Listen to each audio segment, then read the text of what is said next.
Diriwayatkan oleh Imam Ahmad Hanbal dalam musnadnya bahwa ada seorang laki-laki yang bernama Nuaiman.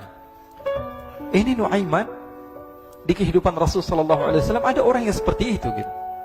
Orang yang sering minum minuman keras. Rasul sallallahu alaihi wasallam marah, murka. Rasulullah kalau yang berhubungan dengan Rasulullah tidak marah. Tapi kalau sudah berhubungan dengan agama, Rasulullah sallallahu alaihi wasallam adalah orang yang paling marah, orang yang paling istiqomah dalam kebenaran. Maka Rasulullah panggil Nuaiman, apa yang kau lakukan? Dia katakan, aku minum minuman keras ya Rasulullah. Rasulullah cambuk dia. Kemudian dia bertobat kepada Allah. Kemudian ketahuan lagi minum. Kemudian dicambuk lagi oleh Rasulullah SAW. Sehingga sebagian sahabat memukul dia dengan pukulan yang banyak. Sehingga apa yang berlaku? Sebagian sahabat mengatakan, la'natullahi ala Nuaiman. Semoga Allah melaknat Nuaiman. Dia mempermainkan Rasulullah. Dia bilang sudah mau taubat tapi minum lagi. Dia bilang sudah mau taubat tapi minum lagi. Maka Rasulullah SAW mengatakan, la tal'anuh fa innahu yuhibbullaha wa rasulah. Kata Rasulullah, jangan kamu laknat Nuaiman, karena dia itu cinta sama Allah, cinta sama Rasulnya. Dalam riwayat dia dicintai Allah dan dicintai oleh Rasulnya Muhammad sallallahu alaihi wasallam. Ibn Majah menceritakan bahwa Nuaiman ini pernah suatu waktu diajak oleh Sayyidina Abu Bakar pergi ke negeri Syam. Negeri Syam itu di mana? Seperti yang diceritakan tadi, antara daerah Suriah, Lebanon, Yordania, kemudian Palestina. Daerah seperti itu. Umumnya orang Quraisy pada masa itu mereka memiliki rihlah berdagang, membeli dagangan ke Syam, kemudian dijual lagi di kota Makkah. Ketika itu Rasulullah SAW didatangi Abu Bakar. Sayyidina Abu Bakar mengatakan kepada Rasulullah, ya Rasulullah, saya mau izin ya Rasulullah. Mau apa? Saya mau ajak dua sahabat kamu ini ikut berdagang ya Rasulullah. Siapa kata Rasul? Nuaiman. Kata Rasulullah, Nuaiman kamu mau ajak? Mau ngapain? Biar seru-seruan aja ya Rasulullah. Kata Rasulullah, ya sudah, saya izinkan kamu bawa Nuaiman. Ketika itu Sayyidina Abu Bakar membawa Nuaiman sama satu sahabat namanya Suwaibid ibn Harmalah. Siapa namanya? Suwaibid ibn Harmalah. Ini sahabat Rasulullah SAW yang memiliki sifat yang berbeda-beda. Kalau Nuaiman ini aneh. Pernah Rasulullah SAW dibawain makanan banyak, dikasih Rasulullah, dikasih sahabat semua. Semuanya sudah makan, tiba-tiba si Nuaiman ini, sahabat Nabi Nuaiman mengatakan kepada Rasulullah, ya Rasulullah, ini yang penjualnya, tolong kau yang bayar ya Rasulullah. Makanan udah habis. Makanan udah habis. Rasulullah SAW bingung, saya yang bayar. Akhirnya Rasulullah katakan kepada sahabat, ayo keluarkan uang, kita patungan, kita bayar. Rasulullah aja dimainin, apalagi kita orang. Sallu ala Nabi Muhammad. Nuaiman diajak Sayyidina Abu Bakar. Kata Rasulullah SAW, benar kamu mau ajak Nuaiman? Iya ya Rasulullah. Diajaklah. Diceritakan dalam riwayat Ibn Majah, diceritakan juga dalam Syiar A'lam An-Nubala, diceritakan juga dalam musnadnya Imam Ahmad bin Hanbal, dalam riwayat Imam Ahmad bin Hanbal. Maka diceritakan Nuaiman diajak oleh Sayyidina Abu Bakar. Sesampainya di negeri Syam, semua dibagi tugas. Fulan bin Fulan kerjaannya ini, Fulan bin Fulan kerjaannya ini, semua memiliki kerjaan. Nuaiman tanya, wahai Abu Bakar, kerjaannya saya apa wahai Abu Bakar? Kata Sayyidina Abu Bakar, kamu mau ngapain terserah kamu wahai Nuaiman. Yang penting kamu ikut saya kan. Kemudian satu di antara mereka namanya Suwaibid ibn Harmalah. Ditanya oleh Sayyidina Abu Bakar, wahai Suwaibid, kamu mau kerjaan apa?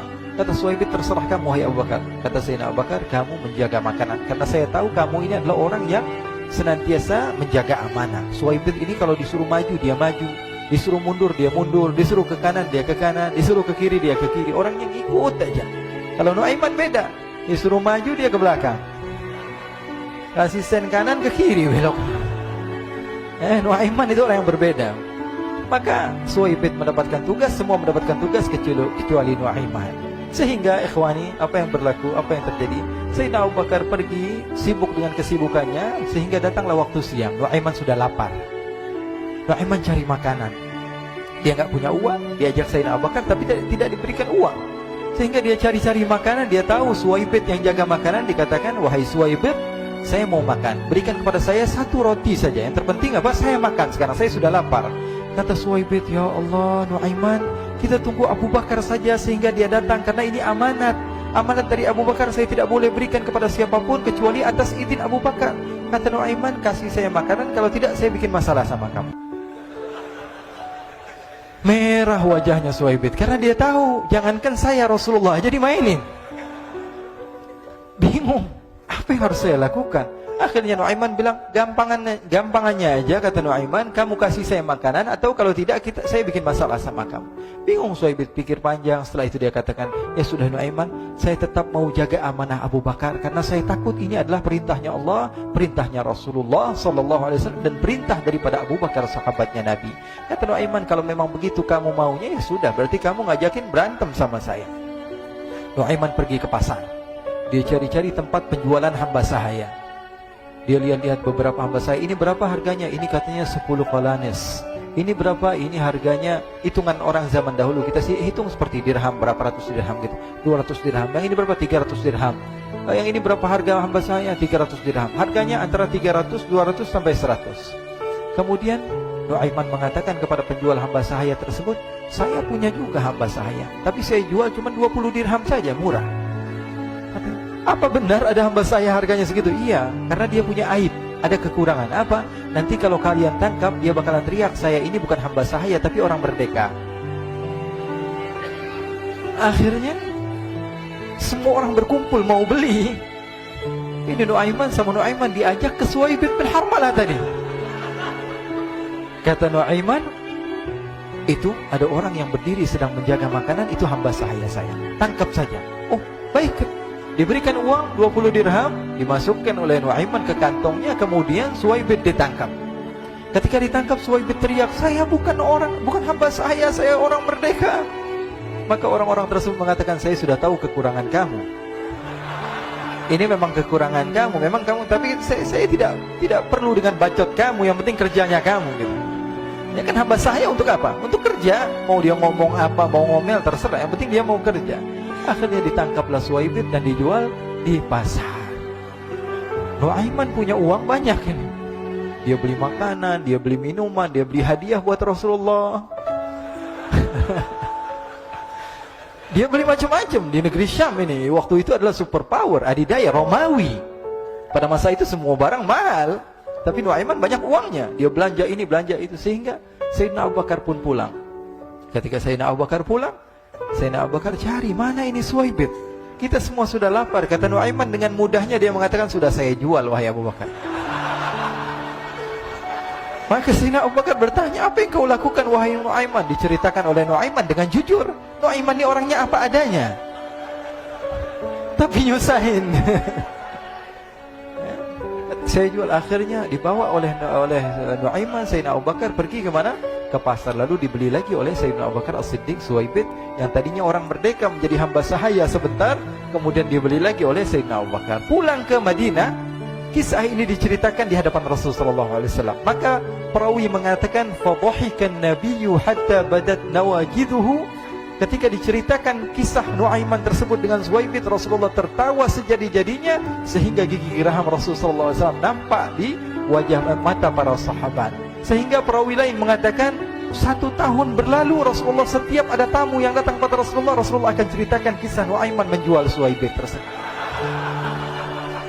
Jadi ada ikhwani, jangan kalian kira Rasulullah SAW itu hidup di satu masa sahabat-sahabatnya itu seperti ustaz-ustaz yang khusyuk, yang kayak Habib bin Anis ini banyak. Bahkan ikhwani, mungkin di akhir karena masanya sudah habis, pernah suatu waktu Rasulullah SAW didatangi asyraf, delegasi dari beberapa negara yang ingin mengenal apa itu agama Islam. Sehingga mereka datang ke rumah Rasulullah SAW membawa unta, kendaraan yang ketika itu kendaraan yang paling mahal mereka miliki. Itu untanya yang paling mewah. Diikat di depan rumah Rasulullah SAW. Tamunya pun masuk, duduk bersama Rasulullah SAW. Di depan rumah Rasulullah SAW ada beberapa sahabat. Ada Sayyiduna Hamzah. Kalian tahu Sayyidina Hamzah adalah orang yang pemberani. Ada Sayyiduna Umar. Kalian tahu Sayyidina Umar adalah orang yang pemberani. Ada Sayyiduna Ali bin Abi Thalib. Ada Sayyiduna Sa'ad bin Abi Waqqas. 4 sahabat ini lagi nongkrong gitu depan rumahnya Rasulullah SAW, berjaga sebelum Allah Subhanahu wa taala turunkan ayat wallahu ya'simuka minan nas. Ketika mereka sedang asyik duduk, tiba-tiba Nuaiman datang. Ini Nuaiman kalau datang pasti bikin sesuatu yang aneh. Bahkan dikatakan tidaklah Rasulullah SAW dalam keadaan bersedih, kecuali Nuaiman datang Rasulullah akan tersenyum. Jadi sebagian sahabat itu senang kalau sudah Nuaiman datang, pasti Rasulullah bahagia. Tapi ketika itu Nuaiman datang, ingin duduk bareng-bareng Sayyidina Hamzah. Sayyidina Hamzah katakan kepada Nuaiman, bercanda begitu. Nuaiman, kamu lihat unta orang datang dari luar Arab ini. Lihat, kata Nuaiman, ini besar banget ini, badannya besar gitu. Dagingnya pasti banyak. Iya nih, kalau kita sate enak nih ntar malam. Kata Nuaiman. Kata Sayyidina Hamzah, apakah kamu berani? Kata Nuaiman, saya berani aja asal kalian gak bilang sama Rasulullah. Kata Sayyidina Hamzah, benar wahai Nuaiman, benar kan? Akhirnya Sayyidina Hamzah lupa masalah itu, cuma bercanda-bercanda saja. Sayyidina Hamzah lagi asik sama Sayyidina Umar, Sayyidina Ali. Tiba-tiba apa? Ternyata ketika dia melihat unta tersebut sudah pisah antara kepala sama badannya. Nuaiman mengatakan, wahai Hamzah, ini unta saya sudah potong, saya mau pergi sebentar. Kalau Rasulullah cari saya, tolong jangan beritahu di mana saya. Nanti kalau keadaan sudah aman, mari kita nyate bareng-barengan. Ini ada yang seperti itu di zaman Rasulullah SAW. Maka dia pun berlari dan berlari mencari satu tempat supaya Rasulullah SAW dia selamat daripada Rasulullah SAW.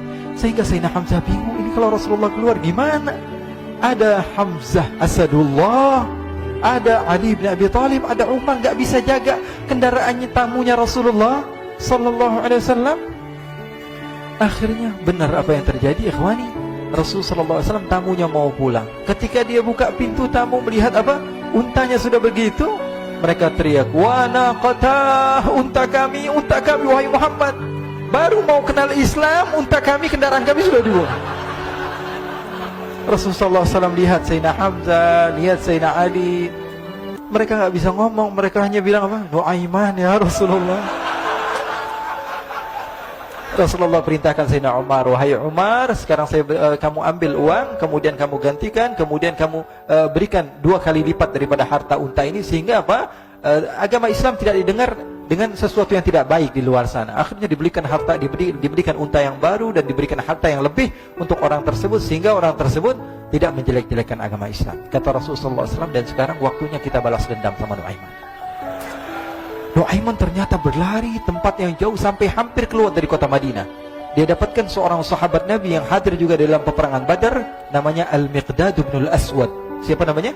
Al-Miqdad bin Al-Aswad ketika itu sedang menggali sumur. Ketika sedang menggali sumur, Nuaiman datang. Nuaiman katakan kepada Miqdad, wahai Miqdad, wahai sahabat Rasul, kamu orang yang hadir dalam peperangan Badar, kamu adalah orang yang hebat. Dipuji-puji sama Nuaiman. Ada maunya ini.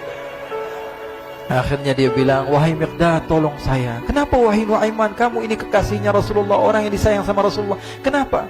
Saya ini sedang dikejar-kejar orang jahat. Tolong selamatkan saya. Saya pengen masuk ke dalam sumur, boleh atau tidak? Kata Miqdad, siapa yang mengejar kamu? Pokoknya saya dikejar sama orang-orang. Kamu mau atau tidak selamatkan saya? Ya sudah, selagi kamu itu adalah sahabat Nabi, silahkan kamu masuk.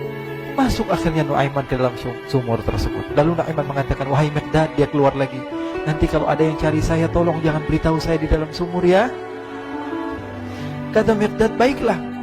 Kata Nuaiman, siapapun yang bertanya tentang saya, kamu tidak akan kasih tahu. Iya kan? Walaupun Rasulullah yang tanya saya. Katanya, nggak mungkin Rasulullah datang ke tempat sejauh ini. Iya, walaupun Rasulullah. Akhirnya masuk Nuaiman. Setelah beberapa menit Rasulullah dan rombongan benar datang. Miqdad bingung ini. Ini kenapa Rasulullah datang ke RW kami ini? Ada apa yang Rasulullah sampai sejauh ini? Ditanya, ya Rasulullah, ada apa ya Rasulullah? Kata Rasulullah, saya cari Nuaiman. Di mana Nuaiman? Inna lillah, kata Miqdad. Nggak dijawab ini Rasulullah. Kalau dijawab saya ingkar janji. Akhirnya apa dia katakan? Wahai Rasulullah, mata saya tidak memandang kepada Nuaiman, tapi tangannya nunjuk ke dalam sumur. Sahabat. Apa dia bilang? Mata saya tidak melihat kepada Nuaiman, tapi tangannya nunjuk ke sumur. Akhirnya dibuka sama Rasulullah, Nuaiman muncul. Kata Rasulullah, Nuaiman, kamu bikin malu saya, wahai Nuaiman. Ya Rasulullah, yang bersalah bukan saya, tapi orang yang mencari saya bersama kamu, ya Rasulullah. Akhirnya Rasulullah nengok siapa, ternyata Nuaiman sudah lari kabur. Sallu ala Nabi Muhammad. Kisah-kisah seperti ini sebenarnya banyak sekali ya. Ini menunjukkan kepada kita bahwa kehidupan Rasulullah itu begitu indah. Rasulullah SAW, kalau kamu mau menjadi orang yang baik, contoh Rasulullah. Mau menjadi bapak yang baik, contoh Rasulullah. Mau menjadi pemimpin peperangan yang baik, Rasulullah. Mau menjadi murid yang terbaik, contoh Rasulullah. Bagaimana akhlak Rasulullah. Mau menjadi suami yang baik, contoh Rasulullah. Dalam segala hal, apapun itu, Rasulullah SAW adalah makhluk yang paling terbaik.